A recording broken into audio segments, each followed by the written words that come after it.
বসত বাড়ি গড়ে তুললেও তারা যেন রবীন্দ্র সাহিত্যেরই বিভিন্ন অংশকে জীবনে চলার পাথেয় হিসেবে গ্রহণ করে তাসের দেশের মতো যদি কুল নাহি পাই তল পাব তো তবু, ভিটার কোণে হতাশ মনে রইব না আর কভু বলে চিরকাল হাত বাড়িয়েছেন উজ্জ্বল আকাশের দিকে।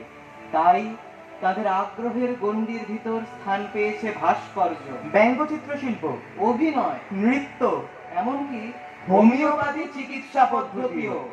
স্বাভাবিকভাবেই রবীন্দ্র গুণাবলীরও অন্যতম হয়ে ওঠে হোমিওপ্যাথি ও বায়োকেমি। তাই পরবর্তীতে একে একে গুরুদেবের সঙ্গে হৃদ্যতার সম্পর্ক গড়ে ওঠে বিধানচন্দ্র রায়, নীলরতন সরকার প্রমুখ বিখ্যাত চিকিৎসক ও প্রশান্ত চন্দ্র মোহনানাবিশের মতো খ্যাতনামা বিজ্ঞানীদের। সালটা তখন 1938। কবি সবে সবে ফিরেছেন কালিম্পং থেকে। এদিকে তার অন্তরঙ্গ